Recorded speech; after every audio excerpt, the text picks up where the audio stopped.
mais uma porção da Palavra de Deus pelo pastor Paulo Roberto. Nós queremos só 15 minutos para a parte administrativa. O resto do tempo é seu.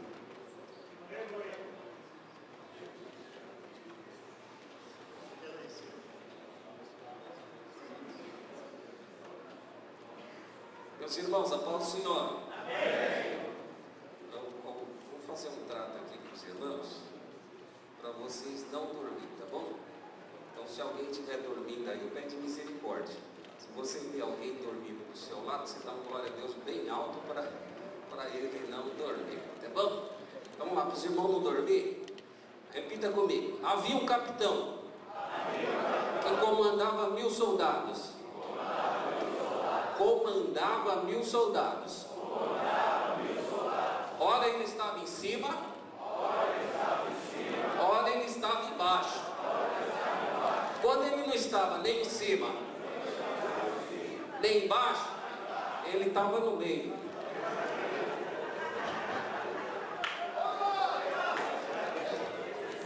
Mas tem uns que não conseguem nem ficar embaixo, nem em cima, nem no meio.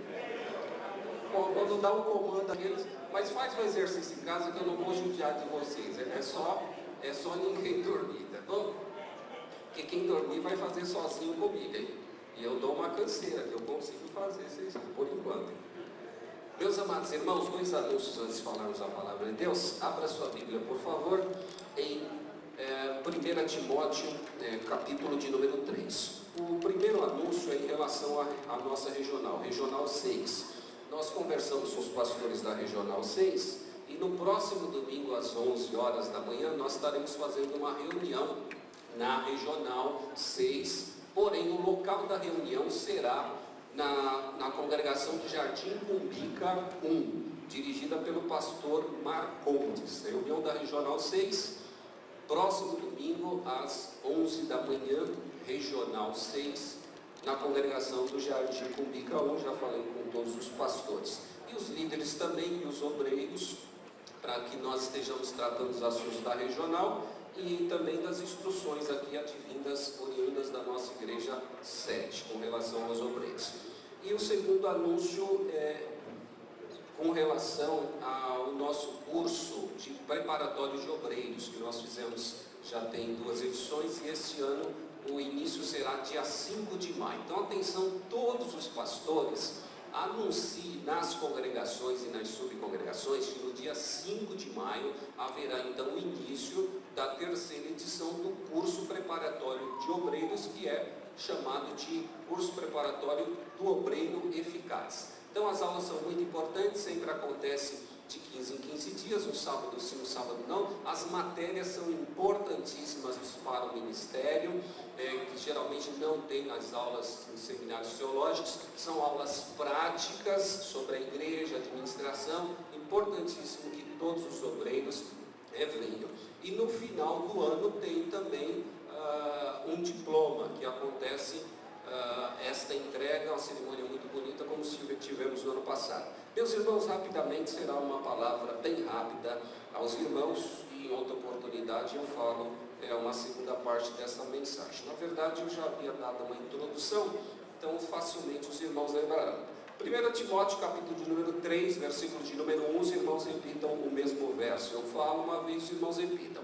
Esta é uma palavra fiel. Se alguém deseja o episcopado, excelente obra deseja. Repitam, por favor. Esta é uma palavra fiel. Se alguém deseja o episcopado, excelente obra deseja. Muito bem. Na NVI está dizendo a seguinte expressão: se alguém deseja ser bispo, deseja uma nobre função. O ministério, meus amados, claro que quem deseja aqui está desejando algo, e no decorrer deste capítulo, Paulo vai elencar as condições para o obreiro exigíveis, aqueles que ingressam no ministério, porque o verso 2, ele prossegue dizendo: convém que o bispo seja, e aí então as suas qualidades neste rol aqui descrito. Mas definição básica de ministério é serviço ou administração de uma função, ou seja, pessoas ocupadas em relação a Deus e ao próximo, que vai caber bem nessa definição aqui para todos nós. Sempre pessoas ocupadas em relação a Deus e em relação ao próximo. Não é só em relação a Deus, porque nós fazemos um serviço, nós estamos a serviço de Deus, nos desgastando para Deus e ao próximo também, como Paulo diz, gastei-me e deixei-me gastar. Ele se entrega à obra de Deus e está disposto a fazer, até contrariando também uma certa profecia lá no livro de Atos, que certamente era uma profecia dada por Deus a um profeta: Paulo, não vá até Jerusalém, porque lá vão matar, vão acabar com a sua vida. E ele tão entregue que ele disse: não só estou disposto a ir a Jerusalém, mas se possível morrer pelo nome de Cristo. E isso é muito importante para aqueles que abraçam a obra de Deus. No Antigo Testamento nós temos as funções dos sacerdotes que serviam ao Senhor no tabernáculo, também vidas entregues a Deus e entregue também ao serviço das pessoas dos próximos. Os levitas também são contados como tais, e os profetas também a serviço de Deus, que gastavam a sua vida na obra, se entregavam, e geralmente eles ouviam só uma vez a chamada de Deus e eles já partiam. Como os sacerdotes também, já na sua linhagem familiar, independente de Deus os ter chamado particularmente ou coletivamente, nasceu na família ali, já era sacerdote, não tinha escolha. Deus concedia esta graça. Então era praticamente uma questão familiar de dinastia. A família de Arão separada, os levitas separados. Era levita, então já estava incluso na obra. Ele não escolhia nascer naquela família, Deus o introduzia como tal naquela família. Nasceu levita, opa, vai trabalhar na igreja, vai trabalhar no templo. Da família sacerdote. O nosso caso aqui é bem diferente. Os reis também, eles estavam a serviço de Deus, eles eram ungidos por Deus para o serviço de Deus do povo, estava a serviço de Deus e ao povo também, e eles tinham que ir lá já ler a cartilha de Deus. Deuteronômio dizia que o rei deveria fazer tudo conforme estava escrito na lei. Então a primeira coisa que o rei deveria fazer era pegar a lei e viver com a lei e dormir dela. Também há as exigências para os sacerdotes, vocês vão ver a lista em Levíticos capítulo 21, algumas pessoas usam isso de diversas maneiras, os defeitos que os sacerdotes não poderiam ter. E as exigências para os profetas também, que não bastava só o desejo ou necessariamente a escola dos profetas, para que eles aprendessem ali já as coisas de Deus, o que era de Deus, o que não era, discernir também, estar também a serviço de Deus e a serviço do povo. Mas o que eu penso aqui, se der tempo de nós fazermos esta comparação, era a importância que tais pessoas davam ao ministério, os reis, os levitas, os sacerdotes e particularmente os profetas, como eles seguiam a Deus. E o pensamento que nós devemos ter é por que eles tinham esse conceito tão sublime de Deus, tão primário, e eles levavam em tão grande importância esse ministério profético. O conceito ético dos profetas, ele era muito elevado. Em uma época aí de 4.000 anos, 3.500 anos passados, como eles tinham em grande consideração este relacionamento com Deus. Porque quando você olha, você vê reis vacilando, alguns sacerdotes, por exemplo, como na casa de Eli, e em outros mais. Agora, no ministério profético, você não enxerga os profetas, eles vacilando de uma forma ou de outra. Você não vê profetas envolvidos com alguma coisa, com interesse. Jeremias, ele dava a sua vida ali, mas ele não inclinava a mensagem de Deus diante do rei, não adiantava, ele não tinha meias palavras. Assim também como Elias não tinha meia palavra, Deus mandou falar isso e está acabado, não importa, a mesa do rei não atraía, não seduzia o ministério profético. Deus mandou falar isso, Deus mandou fazer isso, e tem uma coisa, vai acontecer. Eles levavam Deus a sério, não havia suborno que pudesse corromper o ministério profético. E os falsos profetas, facilmente perceptivos, eles até poderiam enganar o povo algumas vezes, mas os verdadeiros profetas, eles levavam a Deus a sério, porque a moral do profeta estava espelhada em Deus. Eles refletiam a glória de Deus e eles cumpriam cabalmente o seu ministério, diferentemente do que nós vimos hoje no ministério pastoral, em alguns sentidos, aqueles que apenas desejam, mas não levam Deus a sério. Outra consequência desse fator, deles levarem o ministério a sério, era a experiência divino-revelatória que eles tinham com Deus. Eles presenciavam a Deus, eles ouviam a Deus, e é isso que todo obreiro ele precisa ter, essa comunhão com Deus. E essa comunhão com Deus, meus amados, vai muito além de qualquer estudo que você fizer para exercer o pastorado. Isso é Deus que dá, isso é você que busca. Isso é uma vida de experiência com Deus, uma vida de comunhão com Deus, porque muitas vezes nós estamos esperando que Deus nos use para falar com o povo, e nós queremos então percorrer isso, essa escala, galgar esses degraus do sucesso como alguém usado por Deus, mas não buscamos esta experiência com Deus. Haja visto que a maioria dos pastores hoje eles acham que não precisam mais dobrar os joelhos para orar. A maioria dos pregadores eles acham que não precisam mais orar, mais jejuar, e acham que também não precisam cultuar, não precisa dar glória a Deus, não precisa levantar as mãos, não precisa fazer nada, é os irmãos que têm que fazer isso. E depois eles querem que os irmãos recebam tudo que ele falar, porque ele virou simplesmente algo automático, diferentemente do ministério profético, que tinha em grande consideração, e você vai ver os profetas de joelho, clamando a Deus, e quando nós olhamos, eles não têm falhas aparentes, mas eles aparecem confessando os seus pecados a Deus e dizendo: Senhor, nós pecamos, tem misericórdia desse povo também. Diferentemente de alguns ministérios proféticos, e eles viram a glória de Deus, como Isaías, que entra no templo na época de luta oficial, e ele vê o Senhor assentado no alto sublime trono, e ele clama por misericórdia. Deveria ser o desejo de todos nós ver o Senhor assentado no alto e sublime trono.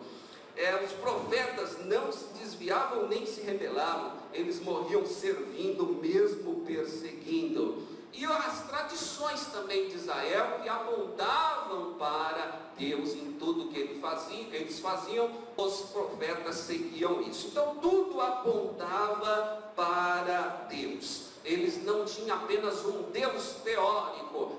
Que bonito essas coisas acerca de Deus. Olha como essa experiência deste profeta, deste irmão. Não, eles tinham a sua própria experiência com Deus. Dessas eles viviam, eles contavam, eles seguiam em comunhão com o Senhor. E é muito amplo você ver isso aqui na Bíblia, porque Deus para eles não estava só na história antepassada. O Senhor é o Deus de Isaac, o Deus de Abraão, de Isaac e Jacó. Eles poderiam dizer também: esse aqui é o meu Deus. O mesmo Deus que fez Abraão, Isaac, Jacó, Moisés, é o mesmo Deus que está fazendo comigo. Eu estou vivendo estas mesmas experiências. O ministério, meus amados, tem que ser recheado disso, ou seja, você está em Deus e Deus está em você. Você reflete a glória de Deus, leva Deus a sério em grande consideração, e Deus é na sua vida, é no seu ministério. Não está só nas suas palavras teóricas, mas na sua vivência prática do ministério. Ele é real aqui na vida desses homens que executavam o serviço a Deus. Isso nós temos que ver nas Escrituras. Tal qual os dava aos profetas. E quando nós pensamos isso, nesta comparação entre este ministério, tanto dos sacerdotes e dos reis, e como no ministério profético, ao ser comparado com aqueles que se dizem ministros de Deus nos nossos dias, nós temos que pensar um pouco se isso é verdade, e se esses tais, meus amados, é achado como Deus achava os profetas no Antigo Testamento. Vamos dar um exemplo quando foram procurar as falhas em Daniel. Que falhas que eles acharam em Daniel? O Espírito excelente: Daniel, você está errado e você vai ser condenado. E qual crime que você cometeu, Daniel? Ele era fiel e ele orava. Esse foi o crime que ele cometeu. Acharam uma falha dele. A falha dele era o seguinte: ele orava 3 vezes ao dia com as janelas abertas. Era a falha deles. E se fosse procurar essas falhas em nós? Em deles. Vamos procurar a falha dos irmãos. Vamos procurar. Qual será a falha dos irmãos? Qual será? A de Daniel era que ele orava 3 vezes ao dia. Tá bom, Daniel, pela sua falha está condenado. Você vai então morrer. Vai ser comido pelos leões. E ele, cheio de falhas lá, foi jogado na cova dos leões. E o rei piedoso: meu Deus, olha, o único que eu tinha aqui vai para a cova dos leões. E foi lá para a cova dos leões. E aí eu não sei, né? Se Daniel não enxergou nada, ou se os leões dormiram, sei lá o que aconteceu, né? Não está dizendo. Só está dizendo que quando o rei vai de manhã desesperado: Daniel, por acaso teu Deus se livrou? Ó, rei, vive para sempre. Deus, aleluia. E o anjo fechou a boca dos leões, né? Ou algo parecido, porque nele não tinha falha nenhuma. E de repente jogaram todos os outros lá. E aí eu fico pensando, se nós fôssemos submetidos a esta prova, né, da cova dos leões, o que iria acontecer com muitos ministros aí no nosso meio. Quais seriam as falhas e como seria o livramento? Mas seria um bom teste hoje para se fazer. Não quero perguntar se há algum candidato aqui. Não quero perguntar se há algum candidato aqui para tal, mas eu espero que você leve Deus a sério, tal qual Daniel levava Deus a sério, e os outros profetas também, que nunca foram acusados de nada. Como foi citado aqui, Geazir, mas Eliseu, até os presentes, Eliseu, ele recusou, ele não quis nada. E eu fico perguntando aqui para nós ministros, se não cederíamos a tais presentes, tais ofertas, e se estas coisas não estão tirando a sua autoridade na igreja, de disciplinar, de conversar, de falar sério, ou você está sendo comprado, indo na onda do povo. Que Deus tenha misericórdia da sua vida e que nada venha fazer você, meu amado irmão, ser seduzido por qualquer coisa, porque a sua vida está entregue a Deus e Deus ama você. No Novo Testamento também esse serviço era importante. Os diáconos são escolhidos com muita precisão, e a palavra grega ali é escolher mesmo, que significa escolher a dedo, olhar, como uma expressão, inspeção de uma tropa, fazer então a revista, a tropa, e depois selecionar, olha, esse aqui, porque ele reunia aquelas qualidades. Vejam que em Atos dos Apóstolos, aquelas qualidades ali para ser um diácono, para fazer o serviço braçal, para fazer o serviço material da igreja, distribuir as cestas básicas, ver as necessidades ali das viúvas, e fazer o quê? Amenizar ou exterminar a murmuração que estava havendo entre as viúvas dos gregos e as viúvas judias. Eles tinham que acabar com isso. O diácono não está na igreja, não foi levantado, não foi consagrado para arrumar confusão e aumentar a murmuração da igreja. Ele existe para que as murmurações acabem. Isso vai acontecer através do serviço dele a Deus. E olhem lá as qualidades para ser um diácono. Está lá em Atos, nós não vamos ler, mas vocês sabem bem, e vocês fazem isso à risca quando vem trazer um diácono aqui para ser consagrado. Você olha, não, esse homem, ele é cheio de sabedoria, ele dá testemunho, não, olha como ele é cheio do Espírito Santo, e que seja mesmo para a glória de Deus.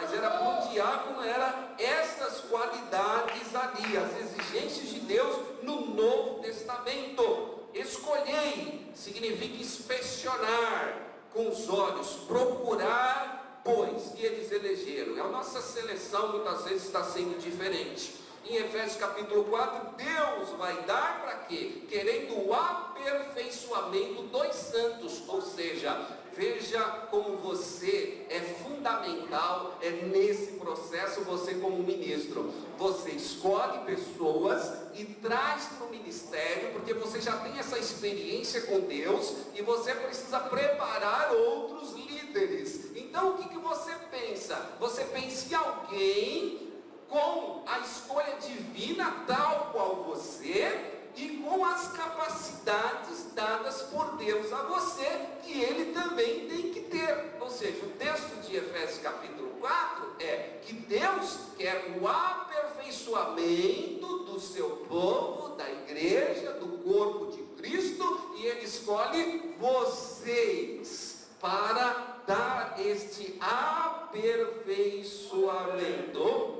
Como um cego não pode guiar um outro, então entende-se que você enxerga muito bem na hora da escolha, e você está escolhendo pessoas que enxergam bem também.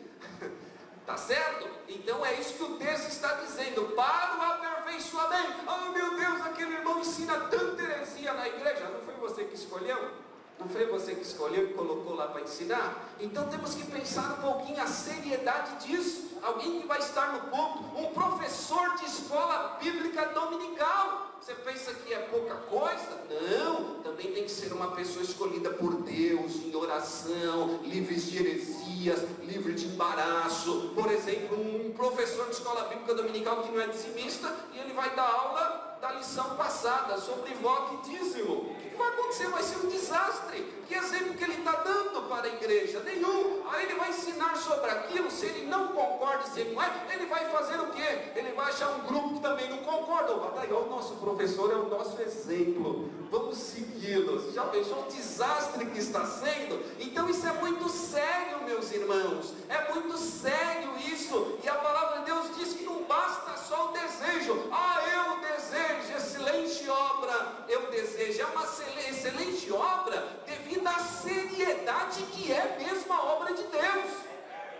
Então é importantíssimo um professor da escola bíblica dominical, ele estar preparado, e ele está do lado de Deus, do lado da igreja, a serviço do povo, entregando a sua vida para Deus. E mais, verifique se ele gasta algumas horas de oração, ou se ele só pega a revista na hora que está distribuindo e já corre lá para a sala.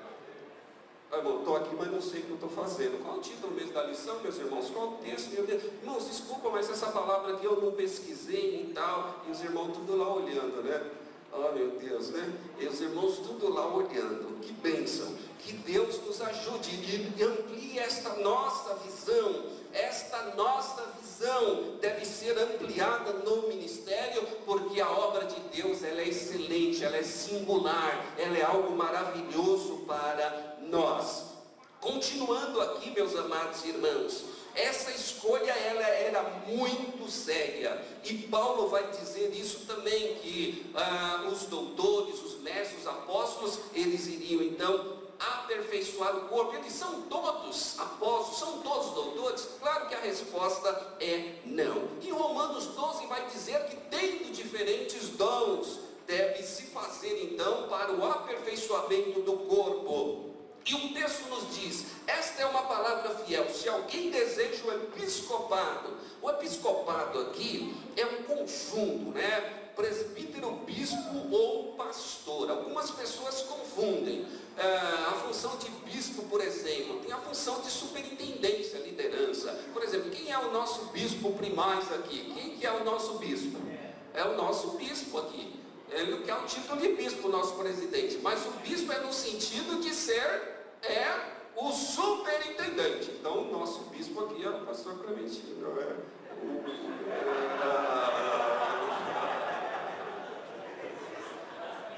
Vocês entenderam, né? É que essa expressão é do grego, pastor. Essa expressão é do grego, né? Então já estou transliterando aqui já. Mas irmãos, orem por mim, tá? Então, presbítero, bispo ou pastor é o mesmo termo. A separação está na função. Então eu elenquei aqui as qualidades do Antigo Testamento, algumas no Novo, na escolha dos diáconos, e aqui quem está desejando o episcopado, trazendo então para uma esfera de maior responsabilidade. Então o termo presbítero fala da pessoa, a exigência, quem tem que ser esta pessoa. Fala da capacitação, indica a pessoa. Tal pessoa deve ser separado para o presbitério. O que você olhou nisso? A qualidade desta pessoa, a qualidade moral, a qualidade espiritual. Aponta então para a pessoa. O bispo fala da posição hierárquica na igreja. E o termo pastor vai falar então do que ele está fazendo, do serviço. Então aqui, por exemplo, presbítero, quem é esta pessoa? Então você conhece essa pessoa, você sabe da família dele, da vida íntegra dele, você sabe da história dele. Se refere à pessoa, o presbítero. Quando nós falamos de bispo, nós estamos falando da posição. Então esse presbítero, qual é esta posição? Olha, ele era um superintendente, a experiência dele é mais elevada. Ele tem uma história, alguém deu a ele esta posição de respeito, ele é conhecido. Então quando se fala nele, as pessoas se inclinam em respeito e em reverência. E quando nós falamos do pastor, nós estamos falando do presbítero, estamos falando do bispo, que é o pastor. Quem é o pastor? O pastor é aquele que cuida, é aquele que zela, é aquele que tem o coração do povo, é aquele que prega, que ensina com toda diligência. Então não há separação. Eu sou presbítero, não sou pastor. Pedro escreve lá em 1 de Pedro capítulo 5, aos presbíteros: apacentai o rebanho de Deus, não como sendo donos deles, mas como alguém que vai prestar conta a Deus. Então Pedro está dizendo: vocês presbíteros, sejam pastores e não donos.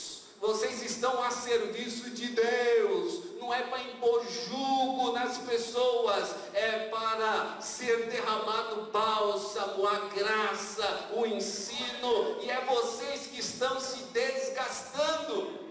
Aliás, tem muito a nos ensinar o cuidado das ovelhas.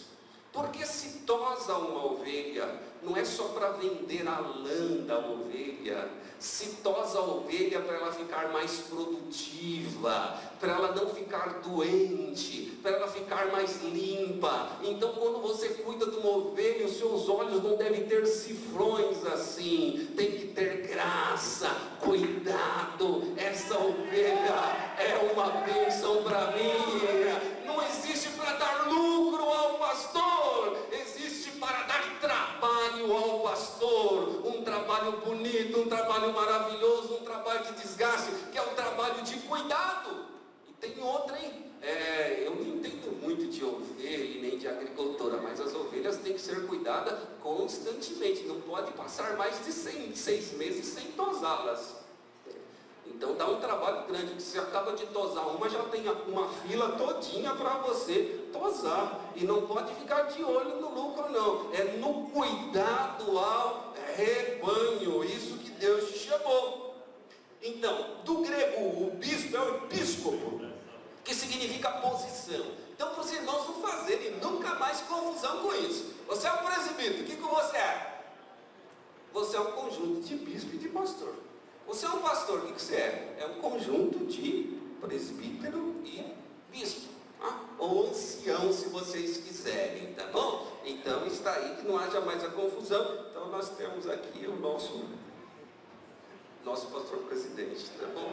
Que também pode se chamar de bispo, que é aquele que na posição dá de respeito.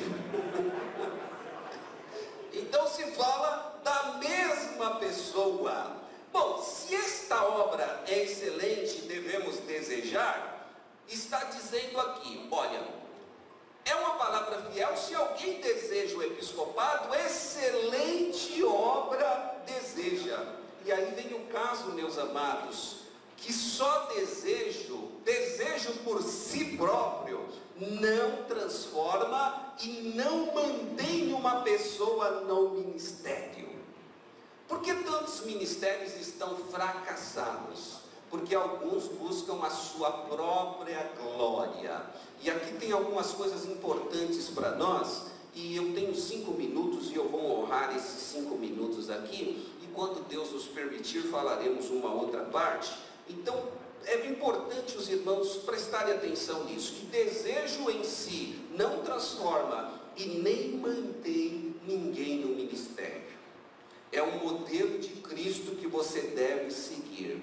Muitos obreiros desejam, aí eles chegam, e para que vai servir tudo aquilo? Irmão, põe na cabeça o seguinte: esquece esse negócio de você querer se tornar um pastor show, um pastor popular, um pastor político. Vai ter gente que nem vai saber que você existe, principalmente se você não é das mídias sociais. Vai ter gente que nem vai saber que você existe. Quem é o pastor tal? Ah, não conheço, nunca vi. Mas você está lá dando o seu sangue na obra. Você está lá dando o seu sangue na obra. Entendeu? Ninguém vai te conhecer. Então esquece isso. Você foi chamado exatamente para isso. Você está a serviço de Deus e do povo. Se você for da mídia, amém. Graças a Deus que seja uma bênção e Deus te conserve.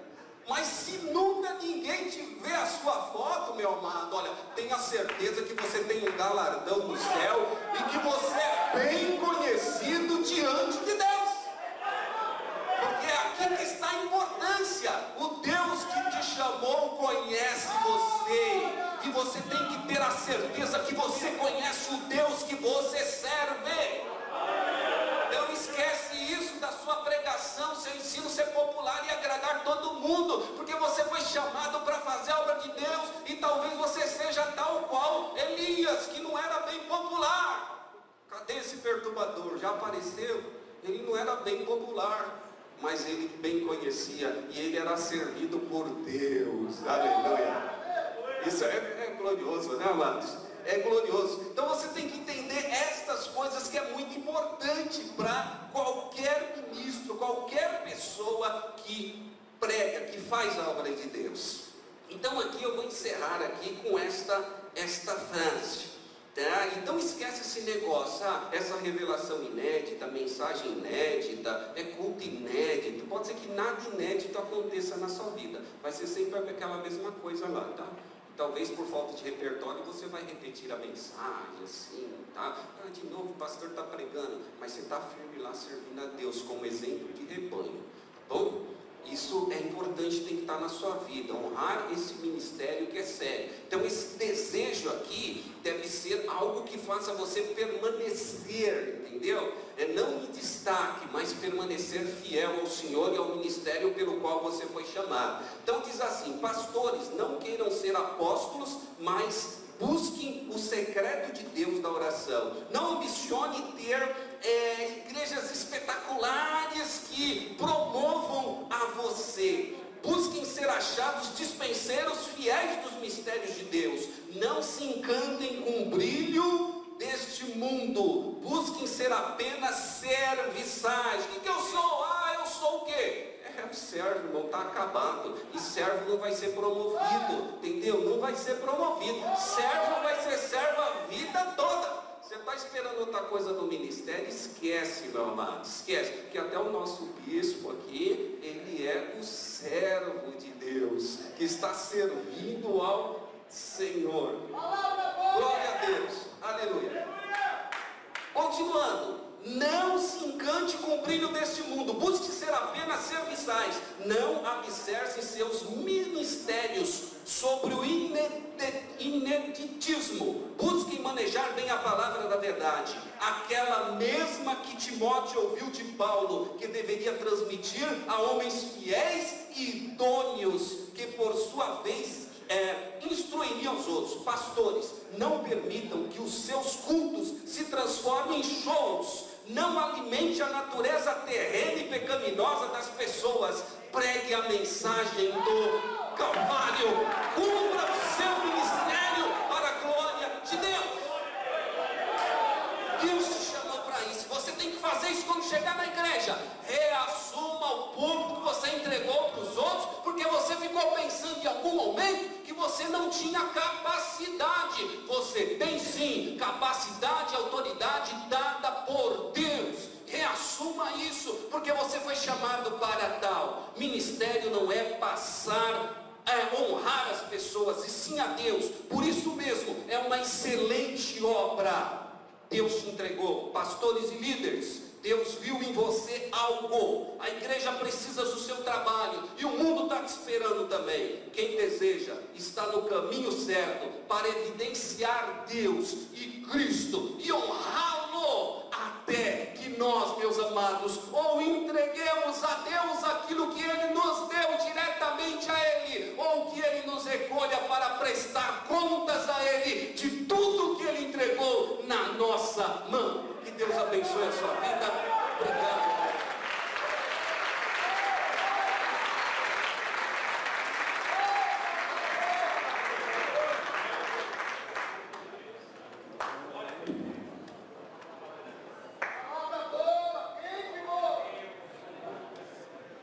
Muito bem, aí, para servir na obra de Deus, nós precisamos sermos servos. É o servo que atende o seu Senhor, é o servo que está sempre pronto para ser ordenado a qualquer serviço. E devemos fazer isso com muito prazer. Devemos nos alegrar quando nós estamos sendo úteis aqui, ali e acolá. Não importa a posição ministerial, o que importa é a chamada e a vocação. Se você tem a vocação e é chamado, se prepara para ser servo, para servir o Senhor. Muito bem, pastor Eduardo, com a administrativa, depois nós oramos por tudo, mas para encerrar.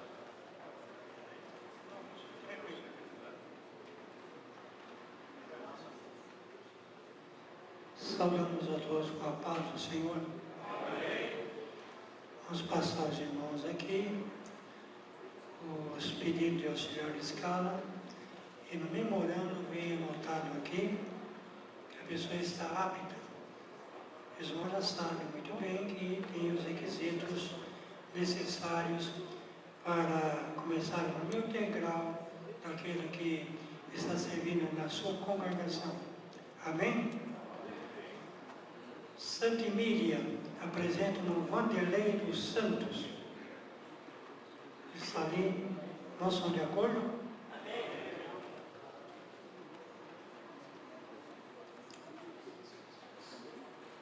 Jardim do Papai apresenta no José Francisco da Conceição Pereira.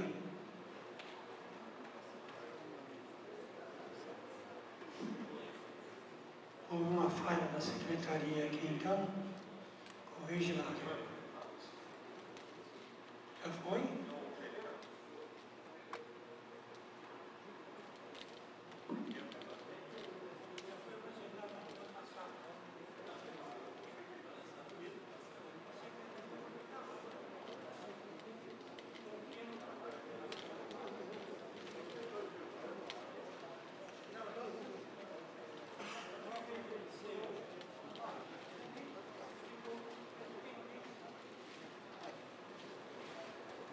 Esse caso aqui, irmão, já está esclarecido que foi na reunião passada. Seguindo aqui, Parque Irapuru apresenta-nos Damião Pereira Dias. lá atrás perto da coluna. Nós estamos de acordo? Amém.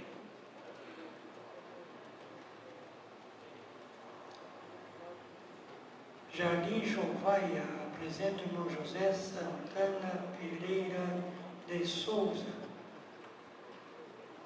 Está ali? Nós estamos de acordo?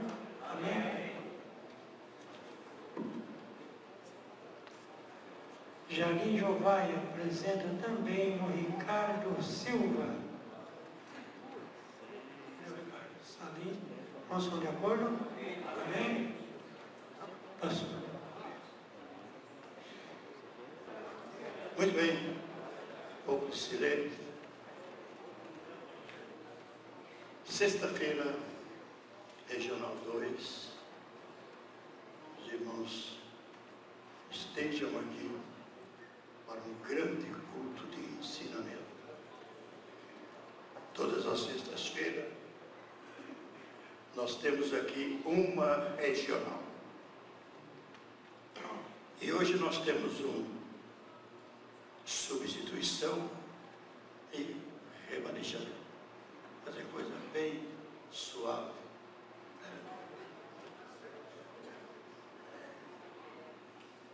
Substituição, congregação de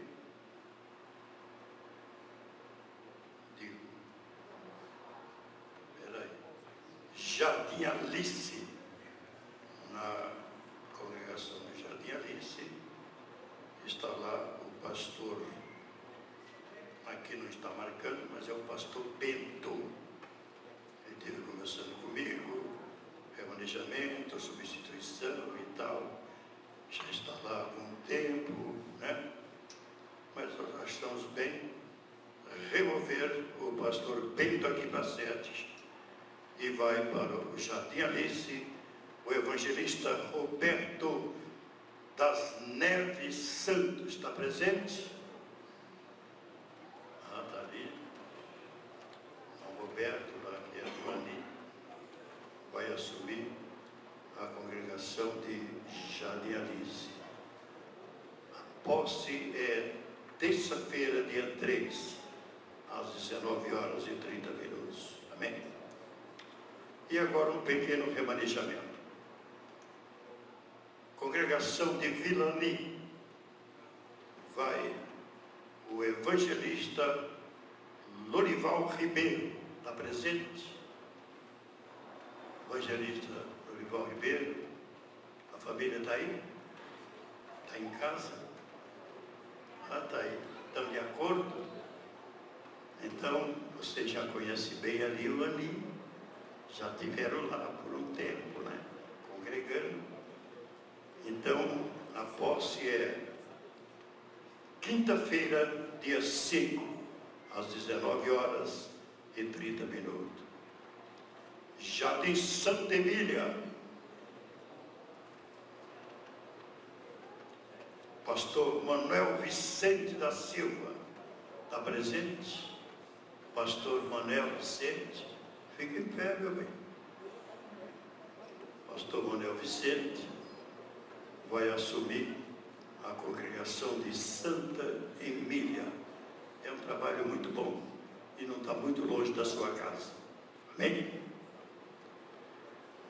Terça-feira, às 19h30, Pastor Manuel estará assumindo a congregação de Santa Emília.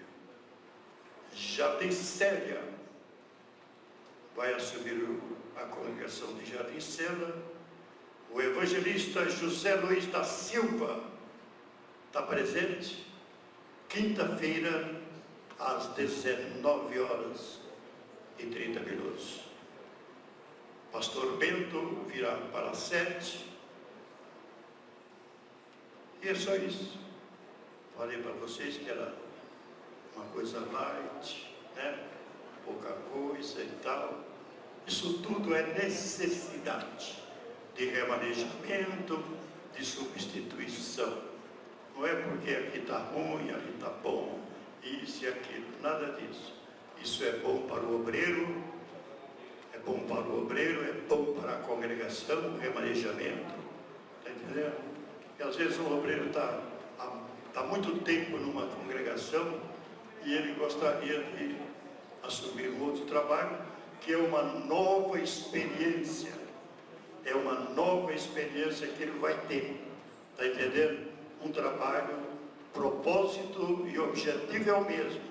Mas assim, às vezes, tem alguma, né, diferença. Auditório, isso e aquilo.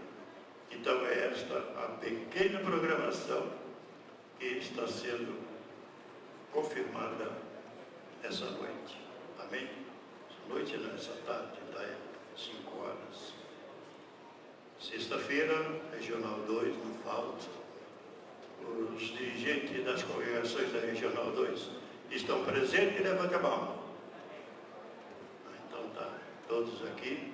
Na sexta-feira, grupos bons. Gente, se o dirigente não pode vir, tem um compromisso, ele tem que responsabilizar o segundo. E se o segundo não puder vir, então fica difícil, né? Fica difícil. Mas aí sempre tem um presbítero, tem um diácono que pode assumir a participação do nosso culto aqui e trazer um bom grupo. Nós precisamos que as congregações estejam mais, as regionais estejam mais unidas, porque na inauguração do novo templo nós vamos ter uma regional por culto, mas com todas as congregações. Não é só 2 congregações que vai fazer a parte musical. Todas as congregações da Regional 1 estarão todos aqui com ônibus alugado e todos aqui não, na nova sede. E o grande coral atuando, sem trazer muita música. Cada congregação tem o direito de trazer, cada congregação regional, que vai levar 2 órgãos de louvor. E, na sequência, todas as 2, aqui nós estamos fazendo, que todas as sextas-feiras, junta os 2 conjuntos e apresentam um grande louvor no encerramento do culto. Amém? Isso nós vamos fazer na nova sede, todos os cultos, assim, com a regional, com o grupão, homens e mulheres. Homens e mulheres.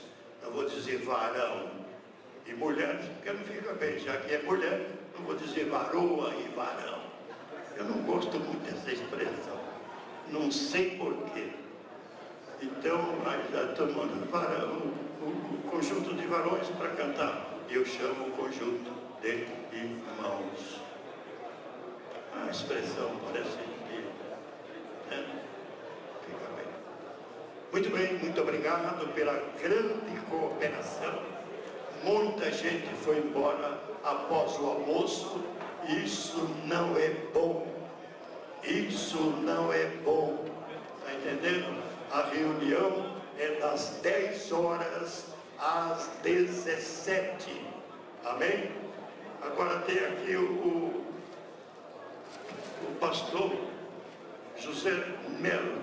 Os irmãos que gostariam desses 15, 20 dias que ele vai estar aqui em São Paulo e que queira agendar na terça, na quinta, no domingo, levante a mão. Os irmãos que queiram agendar o irmão aqui na sua congregação e ali dando uma oferta. Cadê o pessoal? Vocês não gostam de visita na congregação? Hã? Ali já tem um. Agendou com quantas? Se tiver mais alguém que não agendou, procure o nosso irmão. Ele vai estar aqui na frente. Amém? Vamos orar, agradecendo a Deus. E hoje à noite, E hoje à noite nós estaremos reunidos aqui na sede para morte e ressurreição do Mestre. O grande culto de ceia, que é a comunhão da igreja. Vamos orar com o pastor Ivoaba.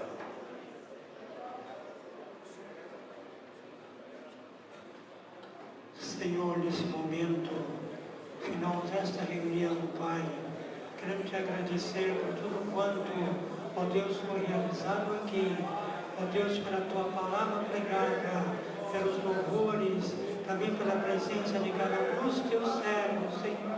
Agora, meu Deus, os conduz e retorno, cada um ao seu trabalho, à sua congregação, Senhor. E abençoa também o culto à noite aqui, ó Pai. E assim te pedimos, ó Deus, e te agradecemos, em nome de Jesus. Amém. Que o amor de Deus, nosso Pai, a graça de nosso Senhor e Salvador Jesus Cristo, a comunhão e as consolações do Espírito Santo, seja com a igreja, agora e para sempre. Todos digam amém. Bom culto para todos vocês. Amém.